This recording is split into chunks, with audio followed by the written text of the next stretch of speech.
This is a video on how the scanner management system works. Basically, there's two pieces to the scanner management system. There's a front end piece, a desktop piece that actually manages how the user in the field would use the hand scanner. And it's all in real time. This entire application is cloud-based with a SQL Server on the back end. So the console will talk to a SQL Server, puts all the data and configurations into SQL Server, and it also controls how the end user will use the hand scanner, which currently is just Wi-Fi or a cellular, Android, or a browser-based type of a handheld unit.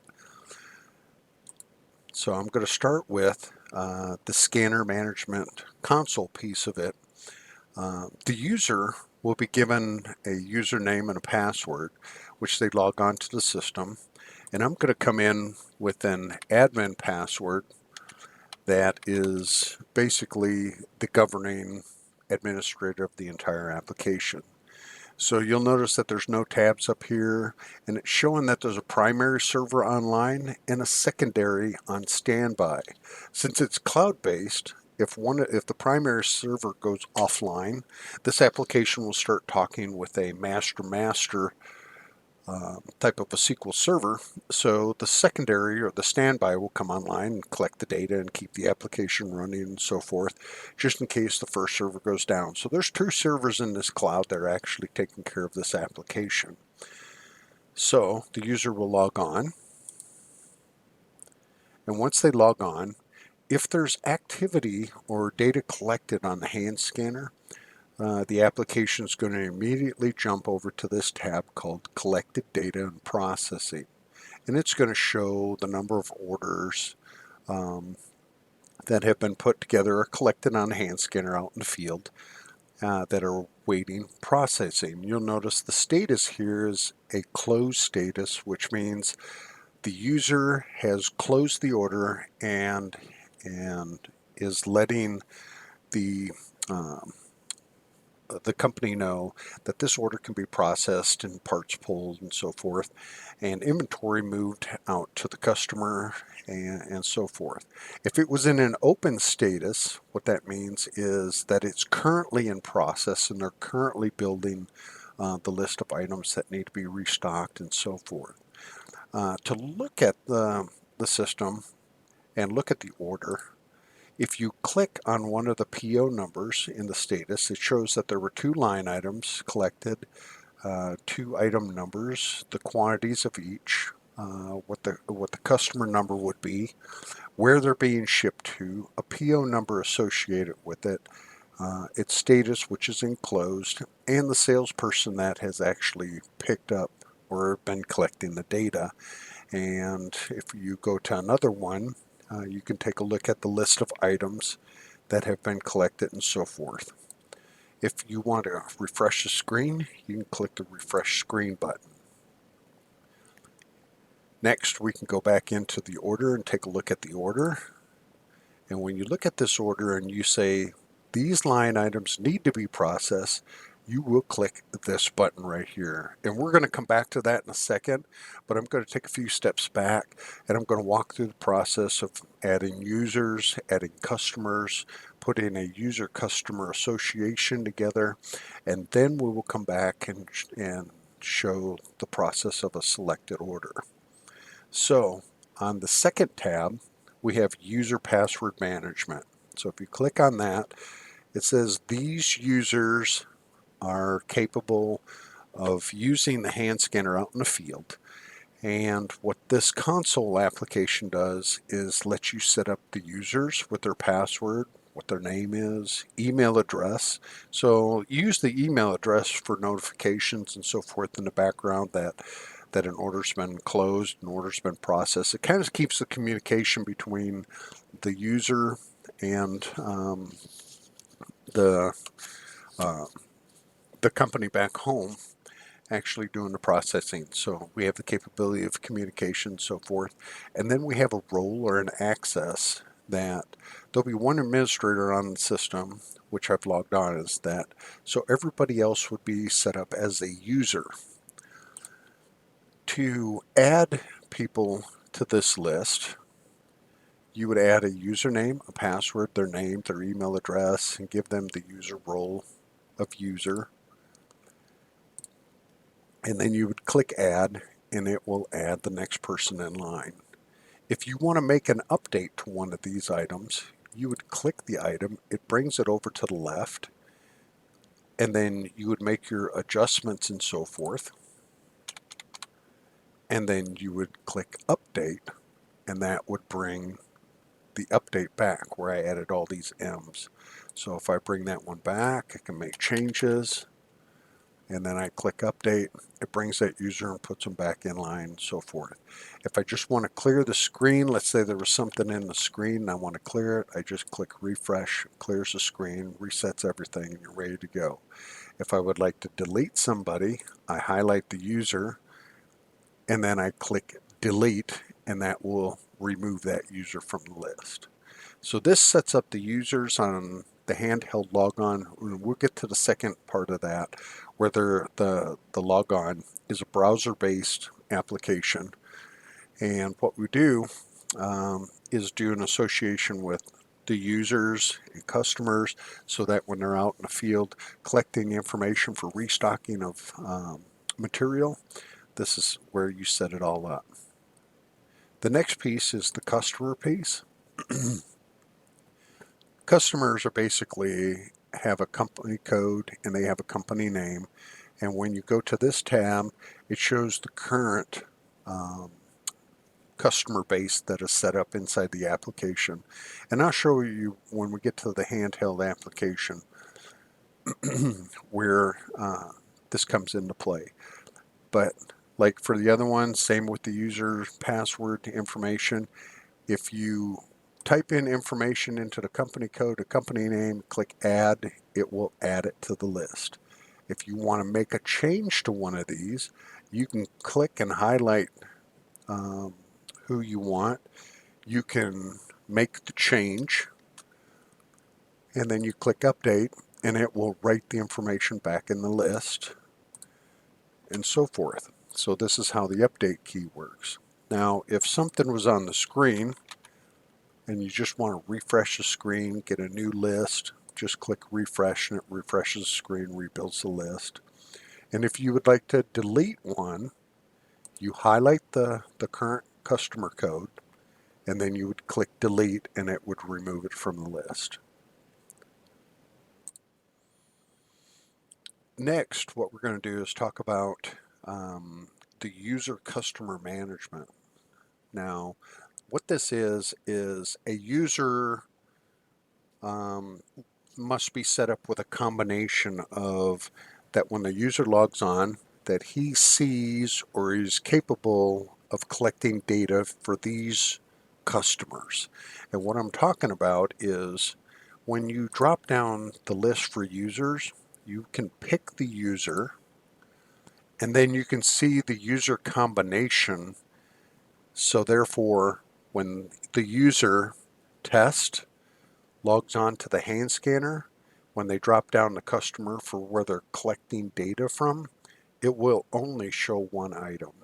But if we wanted to add multiple items to test or that user, you would highlight the customer and you would bring that customer over into this list. So now when test logs on to the scanner before they use it, now there will be two customers in their drop-down list for them to select where they're going to be collecting replenishment inventory. So that's how this works. And if I want to take one back off, I just click this key, highlight the item, click the key, move it back to my customer list, and now I'm down to one. And then we get to the data collected. So coming back into unprocessed activity, I can click the refresh key and it brings back just which POs I have and what status they're in and so forth, and I can take a look at that. Now I'm going to stop right here and I'm going to bring the hand scanner application in so that we can take a look at how that operates, and then we'll come back to how to process the order on the final entry.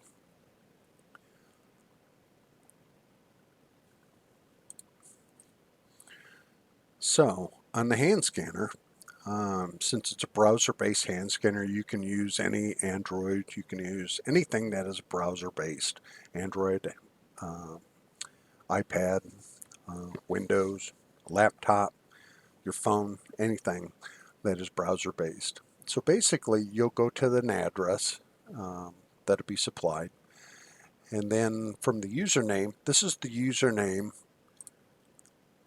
and password combination that would go into the username and password. So from the console application, this is where this comes in. So here we're going to log on as admin. You can click remember me. So if a person has a hand scanner and it's basically being used by one person, or you have it in an area that is being used, you can click remember me and it remembers the username and password and so forth, so that it can be easily picked up and utilized and so forth. And next, you would click log on. When you log on to the system, you will notice that we have a stock replenishment key, a review open orders, request orders submitted for processing. So this will show you what you've submitted to be filled in the background. So as a user, you can take a look at what's in the background and so forth. And then we have order history, and then you can log back out of the system by clicking this button. So to start the entire process, you can click stock replenishment, and this allows you to create a new stock order. From this new stock order, you can select the salesman, and since I logged on as admin, I get to see them all. But if I was logged on as test, this would only show test. It would only be one salesperson. So if I pick test, and since I'm admin, I can see all the customers. I can pick a test customer, and then I can pick their ship to location, basically the customer's location and so forth. And that's customer's location is coming from this information for the customer and their location, so that this customer can have multiple drop zones and locations and so forth. So what I'm going to do is I'll just pick the test area. Then the PO number. The PO number is a required field. So this is basically any PO number that the user wants to type in. So we'll just type 3, or you can use letters, you can use numbers, or anything to uniquely identify that the information we're collecting up is going to be related to this PO number. And then you would click Create New Order, or you could return back to the menu screen. We're going to click Create New Order. What happens is it comes up to a data collection side of it, to where it's going to be the stock replenishment list. And based on my logon, who my customer is, where the area is and so forth, and my PO number, I can go, at this point, you would use this on the hand scanner to walk over to the shelves and start collecting information. So you would first click to add an item, and then you would scan the first part on what you want to process. And then you would tell it how many quantities, and this would be basically the package quantity. So I want 2 packages, and then I would click submit, and it says items added successfully. So what happened is it actually wrote the information back to the cloud server.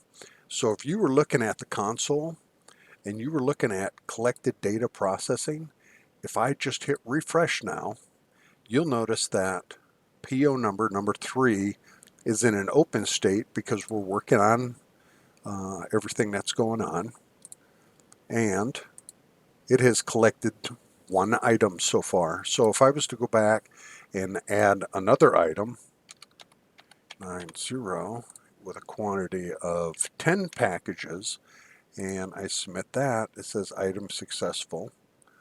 And from a management standpoint, I can refresh my screen and I can go take a look at it. And now, since everything is cloud-based, it's all going up, it's all in real time. Console looks at the application, and the hand scanner looks at the server, and the console application looks at the server. So they're always looking at the same data all the time. So at this point, let's say I only wanted to collect those 2 line items. I can click back to the list, and it will show me the items that I've collected, these 2 line items. And from the user standpoint, I could use this little button, this red circle with the X, and I can delete that line item because maybe I wanted 22 packages or 12 packages in it, and I got the wrong quantity in there. So this will allow me to delete the line item and actually go back and collect the information that's correct. So at this point, the user can see what they've collected, and if everything is okay, then they would click close order, and that would close the order until the main company that it's ready for processing. And looking at the unprocessed activity, you would see that we have 2 orders that have been stated that they've been closed and they're ready for processing, and we still have 1 order that is in an open state that data is being collected. So now from a user standpoint, if I set down the scanner and it goes blank, or I get disconnected and I get logged out, I can come back into the application, log back in, and then I can review my open orders, and it will show me that I got PO number 3 for this customer in that ship to area. And so if I click number 3, it'll bring me right back into the order, so I can pick up where I left off and keep on going. So the order's never ever lost. So let's say I dropped the hand scanner and broke it right in the middle of the order. The order is not lost. So at any one time, you can get another hand scanner, or you can go to the web and you can actually manage it and close it and so forth. So the hand scanner being broken does not stop the data from being lost. So at this point, I'd like to show you one other thing. The requested order submitted for processing. This shows orders that have been sitting out there that have different customers, different PO numbers, and so forth, that are waiting to be filled, basically brought into the main company's computer and actually processed either for purchasing, ordering, fulfillment. But this shows basically orders that are just waiting to be filled. So we can go back to the main menu, and you notice that there's PO number 3 doesn't exist because it's not in a closed state, it's still in an open state. So take a look at the open orders, going back to the order, take a look at the parts that you have or the replenishment items. Once you click close order, it will ask you one question just in case you made a mistake, and you can cancel it and it goes back without posting, or I can click OK and it posts the order. Now it shows stock replenishment, back to the main menu, and now I can log out and I can go on to the next one. But if I go back in and review the open orders, I have no more open orders, so I can go back to the main menu. But if I go into the requested orders for submitted, you'll notice that number 3 now exists for that area. So I can go back and I can just take a look at what I did, what I posted to the company, just in case I have any questions. But this is just basically a read-only information. Therefore, at that point, after I take a look at the detailed order information, I can go on to the next one. I can return back to the menu. I can go back and take another look at other ones. I can come back in and I can take a look at other orders that are in a closed status waiting to be processed and so forth and everything. So this is the way you put a stock replenishment order in. So utilizing the front end, this is the data collector. So it collects the information and brings it to the cloud. And the console is the application that takes care of how the drop downs work, how the users are set up, how the customers are set up, drop to, ship to zones, and so forth, and the processing of the information, getting it ready to deliver to another computer system for processing and so forth. So at this point, you notice it was in open, but once I refresh there, now it shows that it's in a closed state because we had closed the order on the handheld. So at this point, if I highlight number 3, PO number 3, it will show that we have those 2 line items. Now I can click the process selected field, and when I click that, it will close the order. And what it did was it popped up the information. It took all the information and formatted it in such a way that it can be delivered, copied, and so forth to another computer system for processing. And here it can actually be saved off and so forth, but it shows the PO number .txt, and it's basically a notepad file. And this is the format for the IHD Industrial Hardware Company to actually deliver the data and process it now inside their computer system. So this is how everything works. Um, and if you have any questions, please give me a call. But at this point, uh, when you click going back to the console, you can click refresh, and you'll notice that PO number 3 has been taken off the list.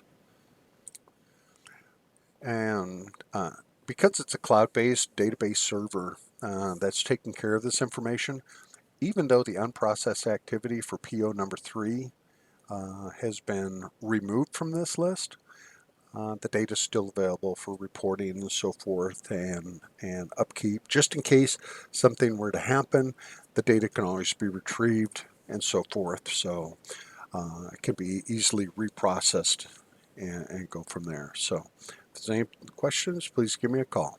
Thank you so much.